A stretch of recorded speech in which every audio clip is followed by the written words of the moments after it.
अस्सलामुअलैकुम रहमतुल्लाहि व बरकातुहू। आपको बाबा लफ्ज़ कुकिंग में खुशामदीद है।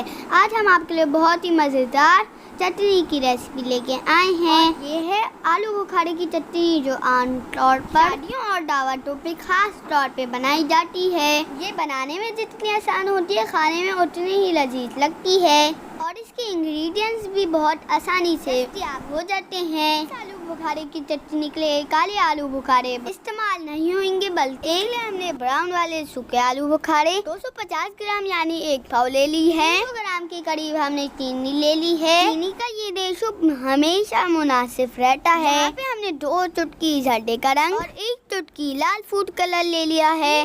छोटी इलायची, हाफ टी स्पून पिसी काली मिर्च, हाफ टी स्पून कश्मीरी लाल मिर्च। कश्मीरी लाल मिर्च इस रेसिपी के लिए बेस्ट रहती है। ये आपकी चटनी को खूबसूरत कलर भी देती है और माइट सा फ्लेवर भी। 1/4 टीस्पून नमक भी डालेंगे। इसके अलावा इसको खूबसूरत बनाने के लिए हमने 10 से 12 बादाम यूज किए हैं। यहाँ पे कम नजर आ रहे हैं, हमने बाद में और ऐड किए थे। 1 टेबलस्पून भर के 4 मगज भी ले लें। इन सीड भी कहते हैं, ये बहुत ताकतवर होते हैं। आलू बुखारों को अच्छी तरीके से वॉश करके इनको 300 ml पानी में भिगो लें। ये आलू बुखारे आप तकरीबन 3 घंटे के लिए भिगो दें। बादामों को भी 2-3 घंटे के लिए भिगो दें, हम इनके छिलके उतार सकें। इलायची को अच्छी तरीके से कूट लें। ये छिलके को नहीं फेंकते क्योंकि ये टेक्सचर छोड़ देते हैं। एक पैन में 4 मगज और बादाम को छोड़कर सारे के सारे इंग्रेडिएंट शामिल कर दें। फिर चूल्हे को दरमियाने से थोड़ी सी ज्यादा आंच पर जला लें और चम्मच चलाते हुए चीनी को अच्छी तरीके से डिजोल्व होने तक पकाएं। फिर आंच को तेज कर दें। अगर हम पहले ही आंच तेज कर देते तो चीनी नीचे